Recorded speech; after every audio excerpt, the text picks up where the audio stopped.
Selamat datang di video pembelajaran etika hukum dan bisnis. Dalam materi ini, kita akan mengeksplorasi berbagai aspek penting yang mengatur praktek bisnis yang beretika dan sesuai dengan hukum. Yang pertama adalah ruang lingkup dan teori etika. Etika bisnis adalah cabang dari etika terapat yang mempelajari prinsip-prinsip moral dan masalah etika yang muncul dari lingkungan bisnis. Ini mencakup berbagai aspek yang berkaitan dengan perilaku bisnis yang benar dan salah. Ruang lingkup etika bisnis, perilaku individu dalam bisnis.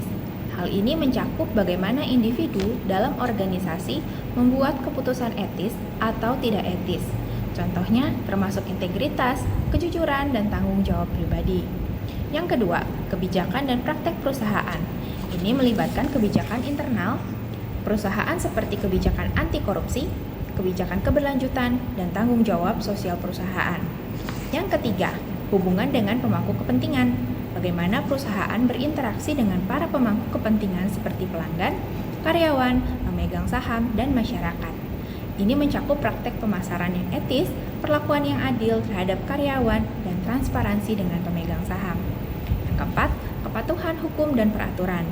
Untuk memastikan bahwa perusahaan memenuhi semua hukum dan peraturan yang berlaku, serta standar industri yang relevan. Yang kelima, dampak sosial dan lingkungan.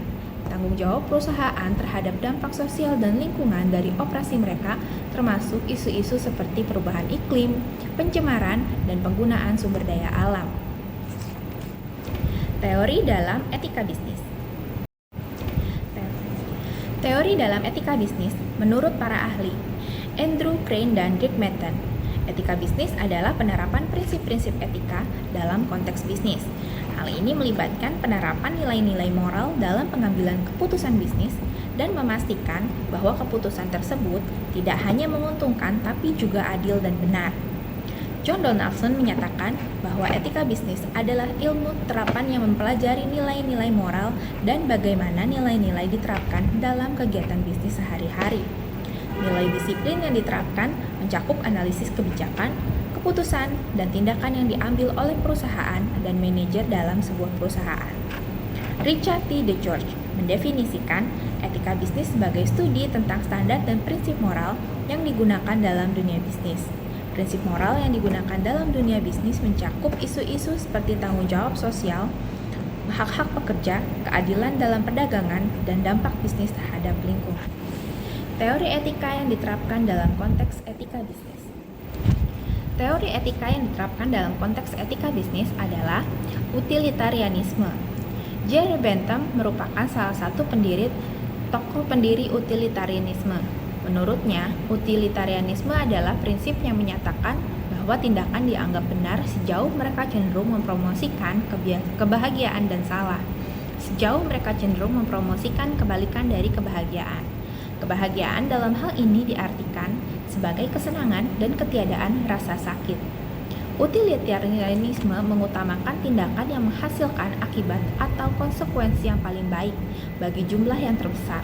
Dalam konteks bisnis, utilitarianisme menekankan pentingnya keputusan yang menguntungkan secara keseluruhan, masyarakat atau stakeholder secara luas, bukan hanya kepentingan individu atau perusahaan. Deontologi. Immanuel Kant merupakan salah satu tokoh utama dalam etika deontologis. Menurut Kant, deontologi adalah prinsip etika yang menekankan kewajiban moral dan aturan yang harus diikuti tanpa memandang konsekuensi. Kant juga memperkenalkan konsep imperatif kategoris yang menekankan kewajiban moral dan inheren atau aturan universal yang harus diikuti, terlepas dari konsekuensi dari tindakan tersebut. Dalam bisnis, deontologi menekankan pentingnya mematuhi prinsip-prinsip moral dan etika yang tetap konsisten, misalnya dalam hal kejujuran, integritas, dan ketaatan terhadap hukum. Kemudian yang ketiga adalah etika hak. Alan Gebrit mengembangkan teori etika hak yang didasarkan pada prinsip rasionalitas. Menurut Gebrit, setiap individu bertindak rasional harus mengakui bahwa mereka memiliki hak atas kebebasan dan kesejahteraan. Etika hak menekankan pentingnya menghormati hak-hak individu dan kelompok, seperti hak atas privasi, kebebasan berpendapat, dan hak atas keadilan. Dalam bisnis, etika hak membimbing keputusan yang mempertimbangkan dampak terhadap hak-hak individu dan kelompok dalam konteks kegiatan bisnis, seperti hak-hak pekerja, konsumen, dan komunitas lokal. Yang keempat, etika keberlanjutan. Herman Daly adalah seorang ekonom yang terkenal dengan kontribusinya pada konsep bisnis ekologi. Ia berargumen bahwa pertumbuhan ekonomi yang tidak terbatas tidak mungkin terjadi di planet dengan sumber daya yang terbatas. Daly menekankan pentingnya ekonomi berkelanjutan yang mengintegrasikan batas ekologis ke dalam kebijakan ekonomi dan berfokus pada kualitas hidup daripada kuantitas konsumsi. Etika berkelanjutan menekankan pentingnya bertindak secara bertanggung jawab terhadap lingkungan alam dan masyarakat untuk memastikan keberlanjutan jangka panjang. Dalam bisnis, etika keberlanjutan mengarahkan perusahaan untuk mengintegrasikan praktek bisnis yang ramah lingkungan, seperti pengelolaan limbah, konservasi sumber daya, dan pertanggungjawaban terhadap generasi masa depan. Yang kelima adalah etika komunikatif. Jürgen Habermas adalah salah satu tokoh utama dalam teori etika komunikatif. Menurut Habermas, komunikasi harus didasarkan pada prinsip diskursus, di mana semua peserta memiliki kesempatan yang sama untuk berbicara dan didengar. Etika komunikatif Habermas menekankan 4 tuntutan validitas dalam komunikasi, yaitu dapat dimengerti, benar, jujur, dan tepat. Diskursus yang ideal harus memungkinkan konsensus rasional dan menghindari dominasi atau manipulasi. Etika komunikatif menekankan pentingnya dialog, komunikasi, dan konsensus dalam menentukan norma dan nilai-nilai etika yang diterima secara sosial. Dalam bisnis, etika komunikatif mendorong perusahaan untuk berkomunikasi dengan transparan dan terbuka kepada semua pihak terkait, termasuk karyawan, pelanggan, dan masyarakat. Dengan memahami ruang lingkup dan teori etika bisnis, perusahaan dapat mengembangkan kebijakan dan praktek yang memastikan bahwa mereka bertindak dengan cara yang bertanggung jawab dan etis dalam semua aspek operasi mereka. Norma, sudut pandang sosial, ekonomi, dan hukum. Norma adalah aturan atau standar perilaku yang diterima secara umum dalam masyarakat. Dalam konteks bisnis, norma mencakup perilaku yang diharapkan dari perusahaan dan individu dalam interaksi mereka dengan pemangku kepentingan. Norma dalam bersifat informal seperti etika bisnis atau formal seperti kebijakan perusahaan. Norma menurut para ahli adalah Emil Durkheim menganggap norma sebagai aturan sosial yang muncul dari kebutuhan masyarakat untuk mempertahankan solidaritas sosial. Norma dapat dibagi menjadi 2 jenis. Norma moral yang mengatur perilaku individu dalam konteks nilai dan norma hukum yang ditegakkan secara formal oleh otoritas. Max Weber menekankan bahwa norma bukan hanya aturan perilaku, tapi juga refleksi dari nilai-nilai yang mendalam dalam masyarakat. Dia membedakan antara norma yang bersifat formal seperti hukum dan peraturan dengan norma yang bersifat informal seperti adat istiadat dan etika. Kemudian, sudut pandang sosial ekonomi. Sudut pandang sosial ekonomi dalam etika bisnis melibatkan analisis bagaimana keputusan bisnis mempengaruhi masyarakat dan ekonomi secara keseluruhan. Ini mencakup pertimbangan tentang kesejahteraan sosial, keadilan distribusi, dan dampak ekonomi dari aktivitas bisnis. Perusahaan diharapkan untuk tidak hanya mengejar keuntungan, tapi juga berkontribusi pada kesejahteraan dan mengurangi ketidakadilan ekonomi. Sudut pandang sosial ekonomi menurut para ahli, Karl Marx menekankan peran struktur sosial dan ekonomi dalam menentukan kekuatan dan konflik dalam masyarakat. Marx menyoroti pentingnya kondisi ekonomi sebagai basis untuk hubungan sosial dan politik yang lebih luas. Max Weber memperluas pandangan sosial dengan menyoroti peran budaya, agama, dan struktur kekuasaan dalam membentuk pola interaksi sosial dan ekonomi. Weber juga mengemukakan konsep rasionalisasi dan birokrasi sebagai faktor penting dalam transformasi sosial ekonomi. Selanjutnya adalah hukum. Hukum dalam konteks etika dan bisnis merujuk pada peraturan yang diterapkan oleh pemerintah untuk mengatur aktivitas bisnis. Hukum bisnis mencakup berbagai aspek seperti kontrak, kewajiban, hak kekayaan intelektual, perlindungan konsumen, dan regulasi lingkungan. Mematuhi hukum adalah dasar dari perilaku bisnis yang etis. Hukum menurut para ahli Han Kelsen menekankan struktur hukum sebagai sistem normatif yang independen, di mana hukum dianggap sebagai peraturan yang harus diikuti tanpa memandang nilai-nilai sosial atau ekonomi yang terkait. Sociological jurisprudence merupakan perspektif yang menyoroti interaksi antara hukum dan masyarakat dalam membentuk norma-norma hukum, di mana norma hukum dipahami sebagai refleksi nilai dan kepentingan sosial ekonomi dalam masyarakat. Studi kasus Apple Inc. dan praktek bisnisnya dalam penerapan norma dan hukum. Dalam penerapan norma bisnis, Apple memiliki serangkaian norma dan nilai yang mencakup inovasi, kualitas, dan privasi. Misalnya, Apple secara konsisten mengutamakan privasi pengguna dalam produk dan layanan mereka. Ini merupakan norma yang dipegang teguh oleh perusahaan dan dihargai oleh konsumen. Apple menghadapi kritik dan pujian dari sudut pandang sosial ekonomi. Di satu sisi, Apple menciptakan lapangan kerja dan berkontribusi pada ekonomi global melalui inovasi teknologi. Namun, di sisi lain, Apple juga dikritik karena kondisi kerja di pabrik-pabrik pemasoknya, terutama di negara-negara berkembang. Dari sisi hukum, Apple harus mematuhi berbagai hukum dan regulasi di seluruh dunia. Salah satu contoh adalah kasus persaingan usaha yang melibatkan App Store. Pada tahun 2020, Epic Games menggugat Apple atas dugaan praktek monopoli di App Store, yang menarik perhatian regulator di berbagai negara.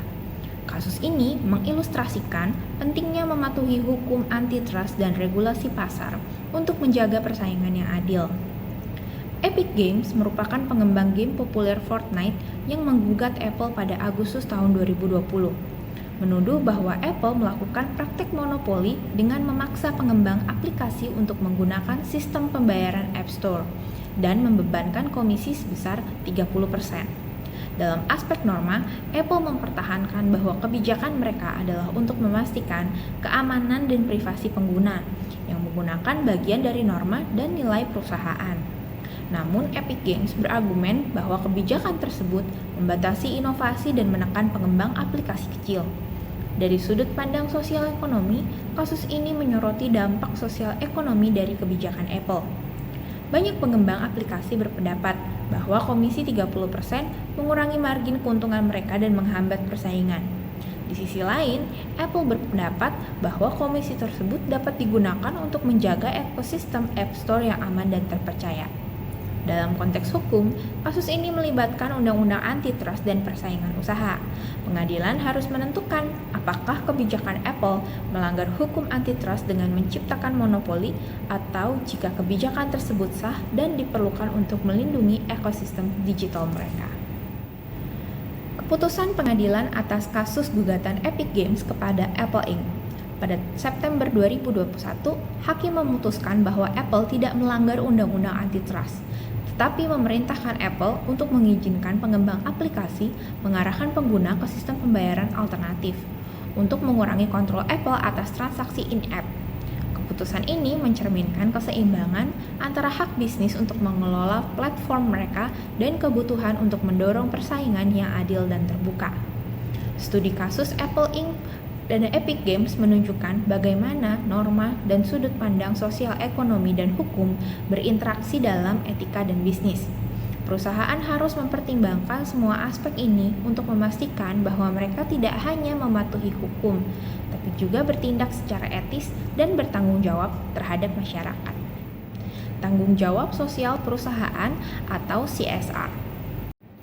Definisi CSR. CSR atau tanggung jawab sosial perusahaan adalah konsep di mana perusahaan mengintegrasikan kepedulian terhadap aspek sosial, lingkungan, dan ekonomi dalam operasinya. CSR mengakui bahwa perusahaan memiliki tanggung jawab moral dan etika yang melampaui tujuan ekonomi untuk memperhatikan dampaknya terhadap berbagai pemangku kepentingan. Aspek CSR dari segi sosial, keterlibatan perusahaan dalam kegiatan yang meningkatkan kesejahteraan masyarakat di sekitarnya seperti pendidikan, kesehatan, dan pemberdayaan ekonomi. Dari segi lingkungan, mengacu pada upaya perusahaan untuk meminimalkan dampak negatif terhadap lingkungan seperti pengelolaan limbah, konservasi sumber daya, dan keberlanjutan. Dari sisi ekonomi, melibatkan praktek bisnis yang adil dan transparan, serta kontributif positif terhadap pertumbuhan ekonomi dan lapangan pekerjaan.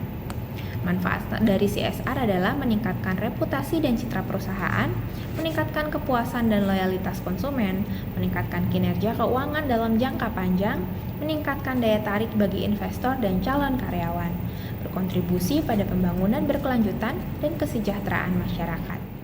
Studi kasus Starbucks dan program tanggung jawab sosialnya dalam penerapan CSR. Starbucks adalah perusahaan global yang terkenal dengan kafe dan produk kopi mereka. Mereka telah menetapkan berbagai program CSR untuk memperkuat komitmen mereka terhadap tanggung jawab sosial. Program yang dibentuk adalah yang pertama, program kesejahteraan petani kopi. Starbucks memiliki program untuk meningkatkan kesejahteraan petani kopi di seluruh dunia. Mereka memberdayakan petani dengan pelatihan, bantuan teknis, dan sertifikasi keberlanjutan untuk meningkatkan hasil dan kualitas kopi. Manfaat dari program ini membantu memperbaiki standar hidup petani, meningkatkan keberlanjutan lingkungan di daerah pertanian, dan memastikan pasokan kopi yang berkelanjutan bagi Starbucks. Yang kedua adalah komitmen lingkungan. Starbucks aktif dalam upaya keberlanjutan lingkungan dengan mengurangi jejak karbon, mengelola limbah secara efisien, dan menggunakan bahan-bahan ramah lingkungan dalam produk mereka.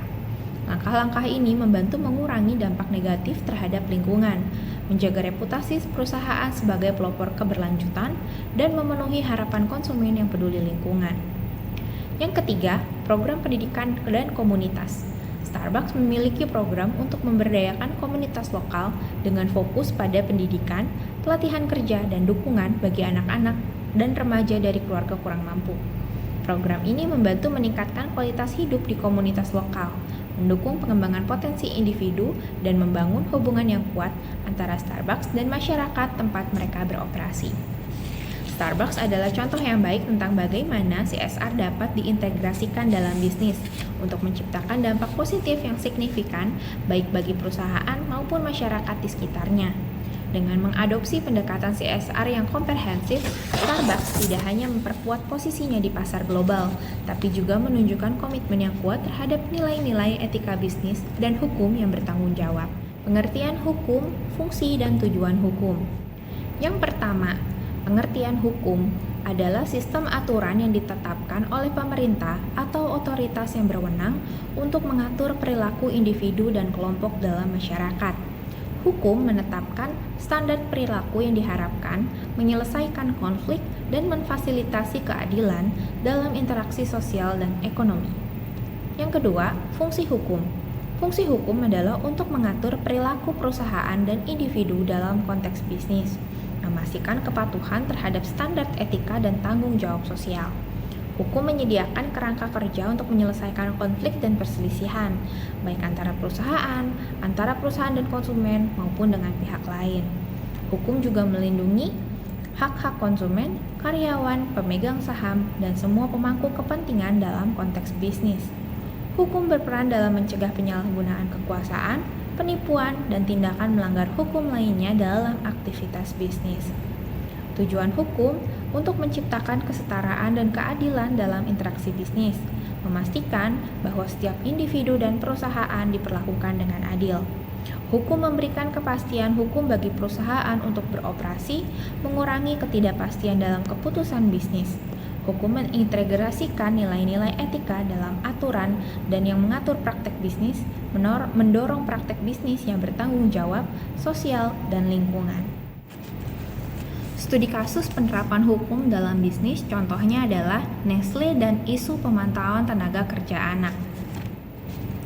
Nestle adalah perusahaan makanan dan minuman terbesar di dunia yang menghadapi kritik dan tuntutan hukum terkait isu penggunaan tenaga kerja anak dalam rantai pasokan mereka. Nestle didakwa menggunakan tenaga kerja anak di beberapa negara tempat mereka memperoleh bahan baku seperti kakao. Penggunaan tenaga kerja anak melanggar norma internasional tentang hak asasi manusia dan juga melanggar undang-undang perlindungan anak di banyak negara. Tanggapan dari perusahaan, Nestle mengambil langkah-langkah untuk memperkuat kebijakan mereka terhadap hak asasi manusia dan perlindungan anak, serta meningkatkan pemantauan di rantai pasokan mereka. Nestle menghadapi tuntutan hukum dan tekanan publik yang mengakibatkan perusahaan melakukan audit lebih ketat dan bekerja sama dengan organisasi non-pemerintah untuk memperbaiki kondisi kerja. Kasus ini menunjukkan pentingnya kepatuhan terhadap standar etika dan bisnis, seperti hak asasi manusia dan perlindungan anak. Hukum memainkan peran penting dalam menegakkan norma-norma internasional dan nasional terkait hak asasi manusia dan perlindungan anak, serta dalam memastikan perusahaan bertanggung jawab secara sosial. Dalam upaya implementasi kebijakan, Nestle harus terus meningkatkan sistem pemantauan dan kepatuhan untuk menghindari masalah serupa di masa depan, dan menunjukkan komitmen yang kuat terhadap keadilan dan tanggung jawab sosial. Hukum berfungsi untuk mengatur perilaku perusahaan dalam batas-batas yang etis dan untuk mencapai tujuan-tujuan sosial yang diharapkan, seperti keadilan, perlindungan hak-hak individu, dan mempromosikan praktek bisnis yang bertanggung jawab secara sosial dan lingkungan. Studi kasus seperti Nestle menunjukkan bagaimana interaksi antara hukum dan etika dalam menangani isu-isu kontroversial dapat membentuk tindakan perusahaan dan respon masyarakat. Pengertian hak kekayaan intelektual, SIUP, dan izin. Hak kekayaan intelektual atau HAKI adalah hak hukum yang melindungi hasil kreatif dari pikiran manusia, seperti hasil penemuan, karya seni, desain industri, dan merek dagang. HAKI mencakup beberapa jenis hak seperti hak cipta, hak paten, merek dagang, desain industri, dan rahasia dagang. Tujuan HAKI adalah untuk memberikan insentif terhadap pencipta atau pemilik untuk melindungi dan memanfaatkan hasil kreatif mereka, serta untuk mencegah penggunaan atau duplikasi tanpa izin yang sah. SIUP atau Surat Izin Usaha Perdagangan adalah izin yang dikeluarkan oleh pemerintah atau otoritas yang berwenang kepada perusahaan atau individu untuk melakukan kegiatan usaha perdagangan atau jasa. SIUP menunjukkan bahwa perusahaan atau individu tersebut telah memenuhi persyaratan hukum dan administratif yang diperlukan untuk beroperasi di bidang perdagangan atau jasa tertentu. SIUP mencakup informasi seperti nama perusahaan, alamat, jenis usaha, dan batasan-batasan operasional yang telah disetujui. Yang ketiga adalah izin usaha. Izin usaha mencakup persetujuan atau lisensi yang diperlukan dari pihak berwenang untuk melakukan aktivitas tertentu, seperti izin lingkungan, izin bangunan, atau izin operasional khusus. Hak paten iPhone oleh Apple dalam penerapan HAKI, SIUP, dan izin usaha. Apple adalah perusahaan teknologi yang terkenal dengan produknya, termasuk iPhone yang merupakan salah satu inovasi terbesar dalam industri telepon genggam. Dalam penerapan hak kekayaan intelektual, Apple memiliki berbagai paten terkait dengan teknologi yang digunakan dalam iPhone, termasuk desain fisik, antar muka pengguna, dan teknologi pemrosesan yang inovatif. Paten ini memberikan perlindungan hukum pada Apple terhadap penggunaan atau duplikasi teknologi mereka oleh pesaing, yang mendorong inovasi lebih lanjut dan mempertahankan keunggulan kompetitif mereka di pasar. Pemenuhan surat izin usaha perdagangan yang dilakukan Apple. Apple memiliki SIUP dan izin lainnya yang diperlukan untuk menjalankan operasinya di berbagai negara di seluruh dunia. SIUP menunjukkan bahwa Apple telah memenuhi persyaratan hukum dan administratif yang diperlukan untuk menjalankan bisnis mereka secara sah, termasuk kepatuhan terhadap regulasi perdagangan dan pajak. Penerapan etika dan bisnis. Dalam bentuk kepatuhan terhadap HAKI, Apple harus memastikan bahwa mereka tidak melanggar hak kekayaan intelektual milik orang lain saat mengembangkan produk baru atau memperluas operasi mereka. Dalam menjalankan bisnisnya, Apple harus beroperasi dengan transparansi dan mematuhi semua peraturan dan izin yang berlaku untuk memastikan keberlanjutan operasi dan reputasi yang baik.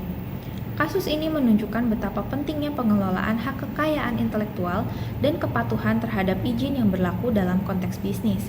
Apple menggunakan paten sebagai alat yang melindungi inovasi mereka dan menjaga posisi mereka di pasar global. Di sisi lain, kepatuhan terhadap SIUP dan izin lainnya adalah kunci untuk memastikan bahwa Apple dapat beroperasi secara legal dan etis di seluruh dunia. Dengan mengintegrasikan pengelolaan HAKI dan kepatuhan izin dalam strategi bisnis mereka, Apple tidak hanya menjaga keunggulan kompetitif, tapi juga membangun fondasi yang kuat dalam etika dan hukum dan bisnis. Sasaran dan ruang lingkup bisnis. Sasaran bisnis adalah tujuan atau target yang ingin dicapai oleh perusahaan dalam operasinya. Sasaran bisnis mencakup berbagai aspek seperti keuntungan finansial, pertumbuhan pasar, kepuasan pelanggan, inovasi produk, dan tanggung jawab sosial atau CSR.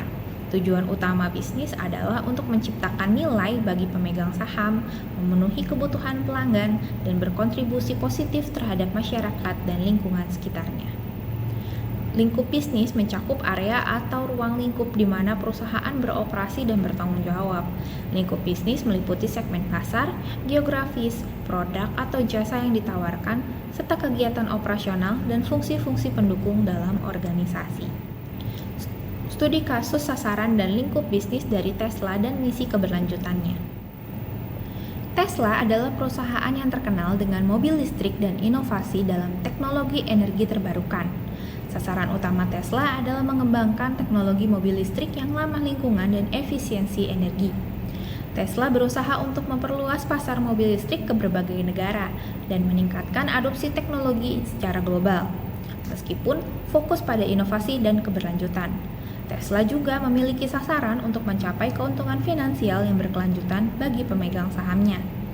Tesla tidak hanya fokus pada mobil listrik, tapi juga terlibat dalam pengembangan teknologi baterai, penyimpanan energi, dan solusi energi terbarukan lainnya. Tesla beroperasi di berbagai pasar global, termasuk Amerika Serikat, Eropa, dan Asia, dengan tujuan untuk mengubah industri otomotif dan energi secara global. Tesla memiliki komitmen terhadap tanggung jawab sosial perusahaan dengan mengurangi dampak lingkungan dari operasinya dan mempromosikan keberlanjutan di seluruh rantai pasokannya. Kasus Tesla menunjukkan bagaimana sasaran dan lingkup bisnis dapat diintegrasikan dengan prinsip-prinsip etika dan hukum bisnis. Tesla tidak hanya berusaha untuk mencapai kesuksesan finansial, tapi juga mengutamakan inovasi teknologi yang ramah lingkungan dan berkontribusi pada keberlanjutan global. Dengan mempertimbangkan tanggung jawab sosial dan lingkungan dalam strategi bisnis mereka, Tesla tidak hanya membangun keunggulan kompetitif, tapi juga menjaga reputasi perusahaan yang positif di mata konsumen dan masyarakat. Demikian akhir dari video pembelajaran tentang etika hukum dan bisnis. Semoga materi yang telah dibawakan dapat membantu dalam memahami pentingnya prinsip-prinsip etika dalam dunia bisnis dan penerapan hukum yang tepat. Thank you for watching.